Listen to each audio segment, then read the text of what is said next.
Hello, good evening, and a very warm welcome to the Hot Seat. In the Hot Seat this evening is a young man who has made his fortune on the internet, using the latest technology to be a rather successful entrepreneur. Right here in the Hot Seat tonight is Mr. Chatura Jayatissa. Good evening, Mr. Jayatissa, and welcome to the Hot Seat. Thanks for us. I hope it's not going to be too hot, but No, not at all. Now then, the changing face of entrepreneurship. You've set up, I believe our research says, at least two businesses which involves the maximum use of the latest technology.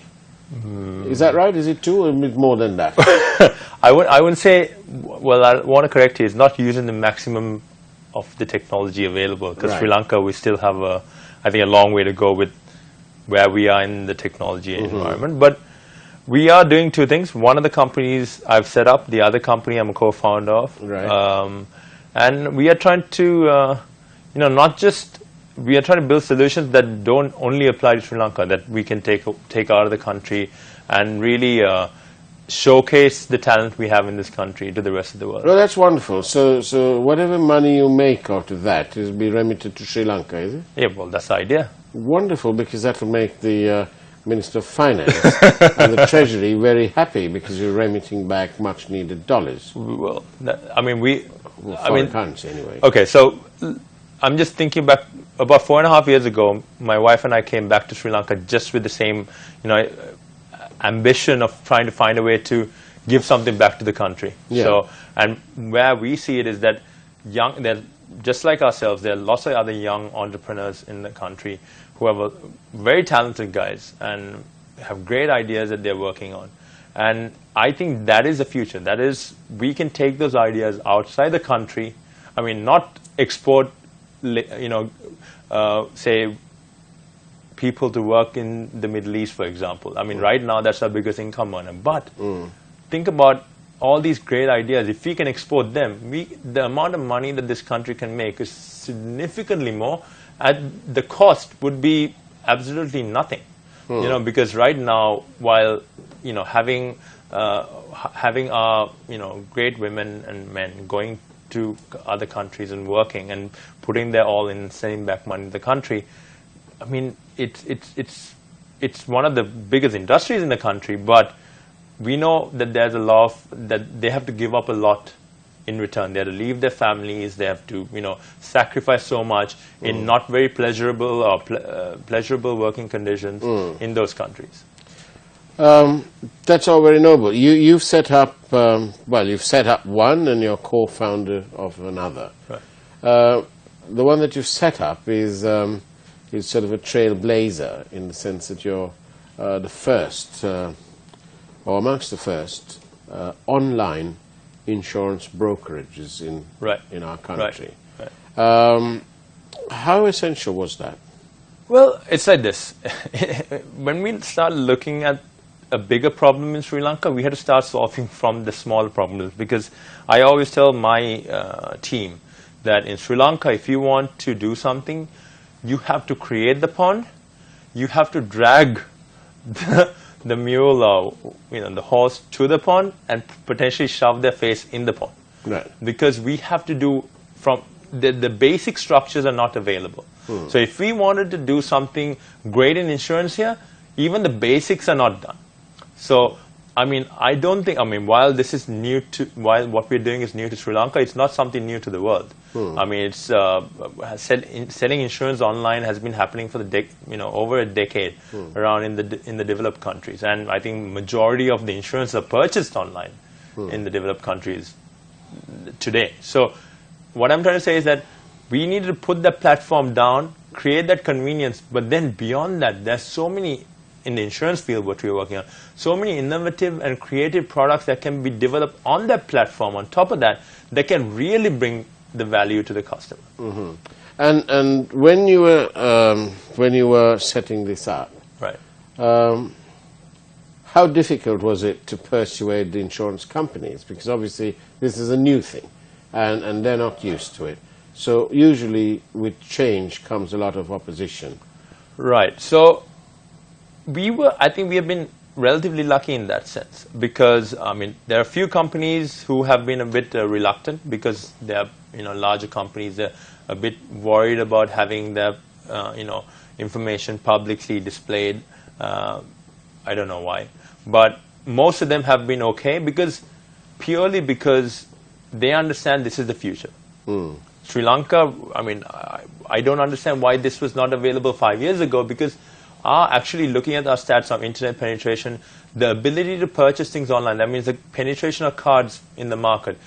Say if you look at a country like India, we are significantly beyond them. But that innovation is in India 3-4 years ago.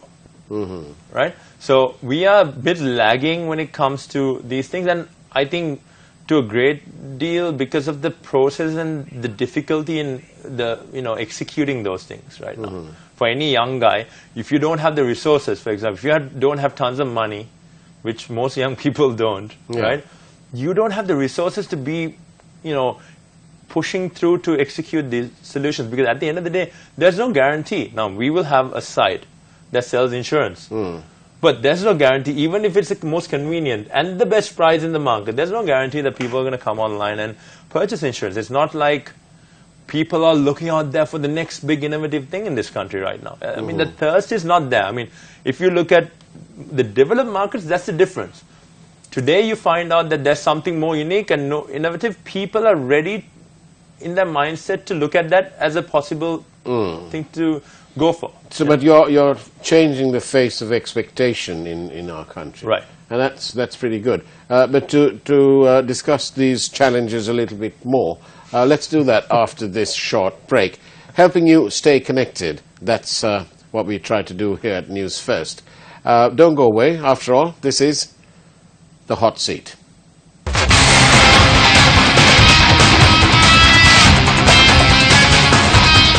And welcome back to the Hot Seat, helping you stay connected, like we do at News First all the time. And joining us this evening is Chatra Jayatissa, a entrepreneur who's changing or helping to change the face of the way we do business in Sri Lanka. That sounds rather wide, but you are actually changing the way, because one of the applications that you've co-founded is anything, anytime, anywhere. I don't want to mention the name, but it'll suffice to say that your app, it's an app, right? Right. And it'll help you have anything collected anywhere. So it's as simple. If whatever service you need or whatever product we need, put it on the app. And so technically, I don't suppose you'll be able to stand in the queue for me at the American Embassy. Absolutely. We retrieve licenses for you.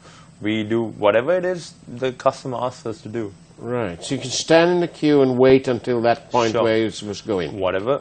As long as it's legally okay. Oh, right. So you can't do anything illegal. Illegal. Yes, you can't. Of course. No. None of the. But here's none of the things that happen in the dark web. Right. But other. What about breaking the law now? What about how do you control somebody who's using your app? Right. And who may be under the age of something or other. Let's say to purchase whatever where you need to be 21. Okay. Right. So.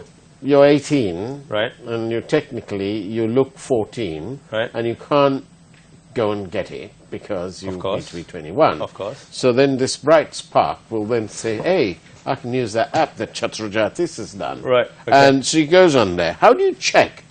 We have one of our guys going to the place and delivering it. No. So it's like if you set up the app now, you put in your first request. Yeah. There will be a person who comes and delivers it. Yeah. And they will we will have actual response or feedback from our guys who go and deliver things to you. So that's one way of checking. Secondly, so this young fellow is waiting for his something or other. Right. Right. That he's going to break later on that day because mum and dad are out. Right. will have to have an adult to receive it. Absolutely, yeah. Okay. Yeah. I suppose then, what about the card holder? Does the card holder be present there? Right now, the card holder is the one who can actually put the request through. So your payment. Exactly. So the payment gets billed through the app, right? So you have to register your card, and the card holder is the one who can request. So you can't have, unless the card holder lets someone say, hey, use my phone, because it's synced to the phone, and you can't really have the same account operated through multiple phones. Okay. Right? So the login is your number, and the password is whatever you pick. So unless the parent says, here you go, or the young guy or girl has a card which they register on and they request it, we will then go and do that check, like I said.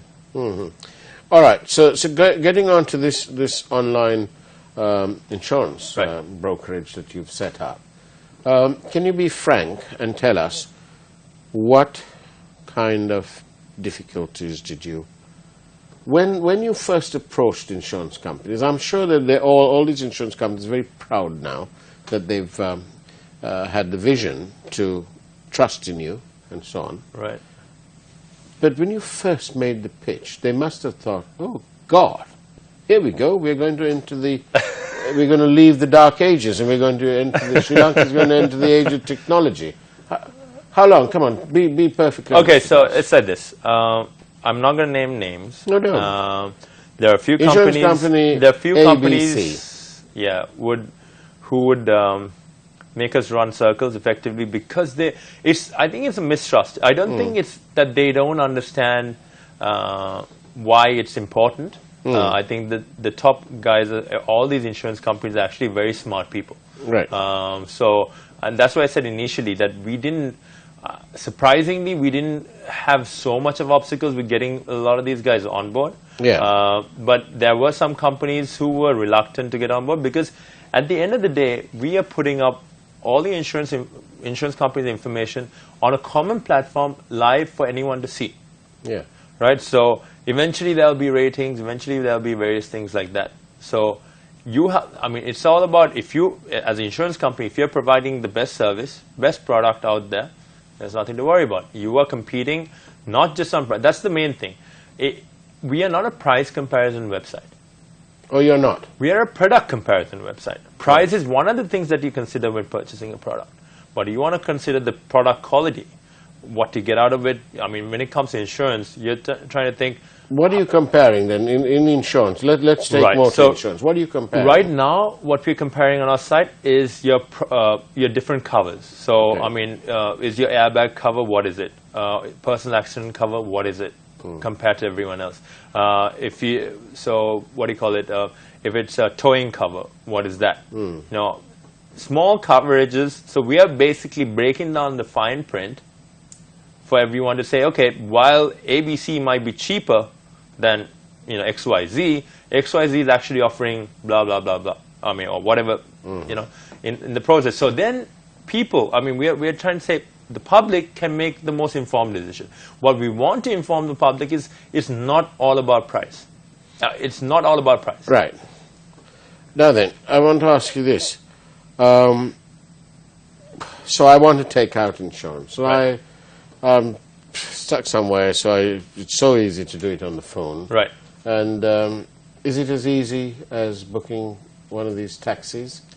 Right. Okay. So we have tried to make the process as easy as possible and make the number of steps that you need to go through as little as possible. But at the same time, we are in the insurance industry. So there has to be some checks and balances. We can't have some rogue insuring their whatever car for completely undervalued, right? And getting some kind of temporary cover at least that'll for 500-600 rupees. Right? All right. We'll come back and talk about how easy or not it may be, and we'll do that after this short break. Don't go away. After all, this is The Hot Seat.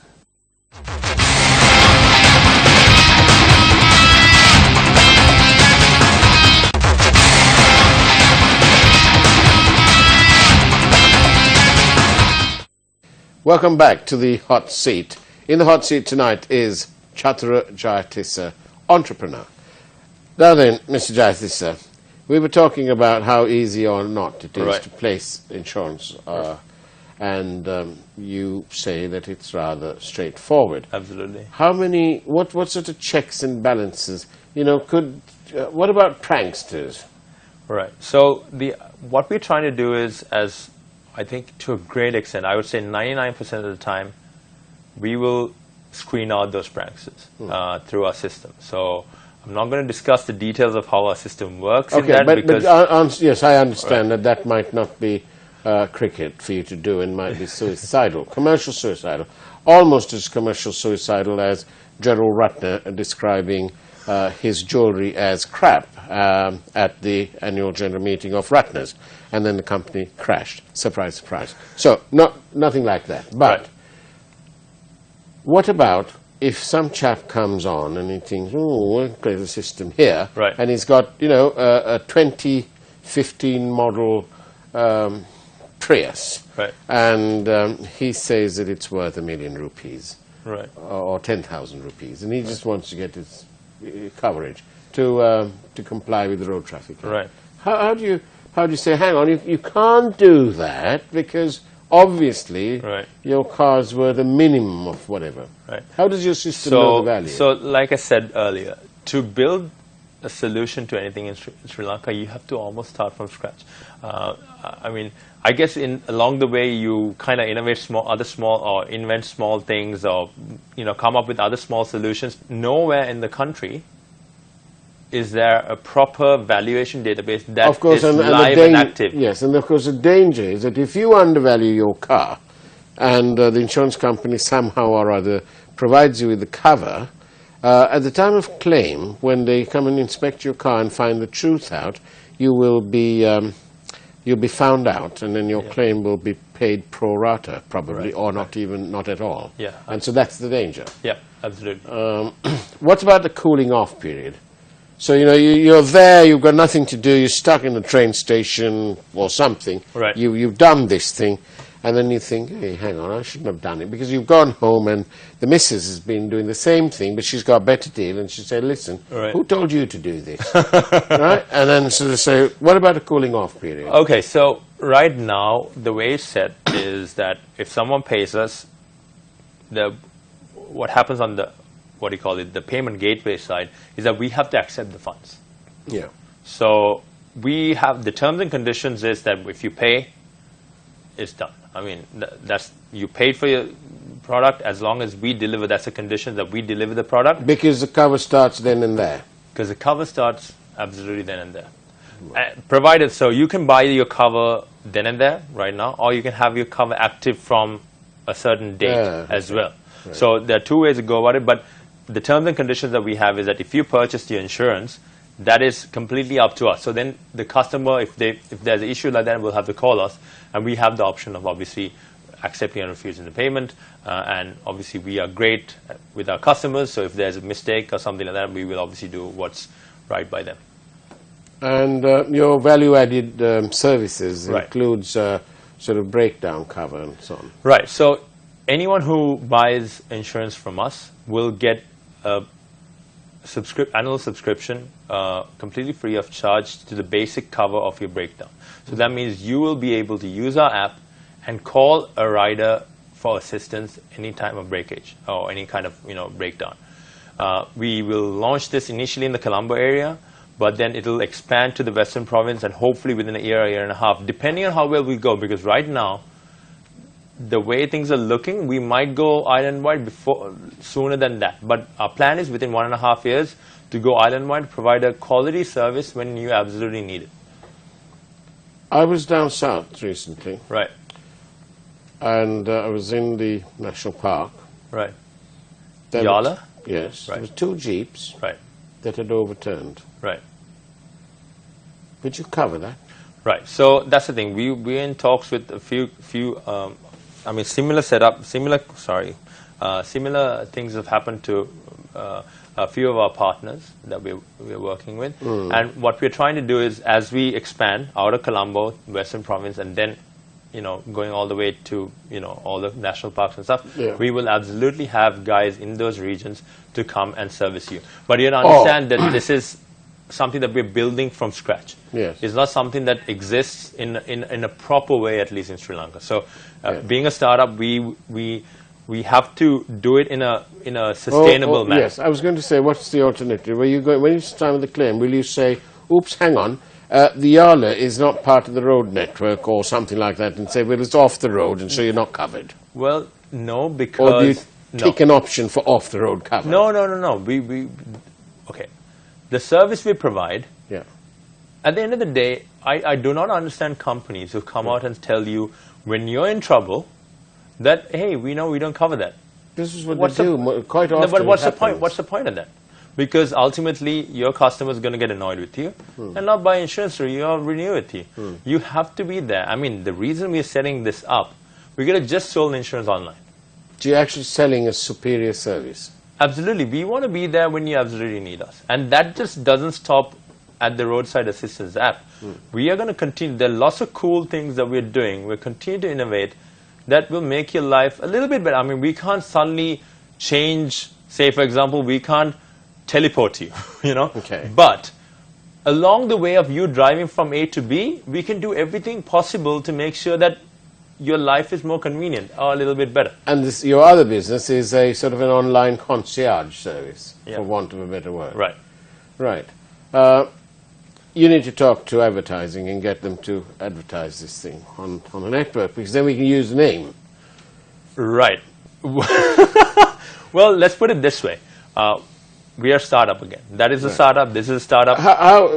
Final sort of, as you come to the end of this program, for all those wannabe, will-be, would-be entrepreneurs out there who are young and they've got some great idea, how do you tell them? What's your bit of advice? How do they sort out a payment gateway? How do they sort all sorts of things out? I mean, okay, I won't go into the details of sorting a payment gateway. What I would say, though, is that in Sri Lanka, to succeed, I mean, I wouldn't call myself that yet. We have bigger goals. Yeah. We have bigger goals and ambitions, and those goals extend beyond the country, But to succeed, I think it's whoever lasts the longest in the game. So there's so many things that will discourage you from doing what you have to do. And I mean, when you come up with the best possible solution, someone silly will knock you down just for purely emotional reasons, or not really understand what you're trying to do. But if you stick with it long enough, you'll succeed. The main reason for failure is quitting. Not the main reason. The reason, if you fail and you have a good idea, is because you quit. So I said, don't quit. Don't quit. Stay with it, and eventually you'll make it. Wonderful. Chaturajati, sir, thank you very much for your time on the hot seat. Thank you very much. And that's it from the hot seat. We'll see you again, same time, same place next week. Take care and good night.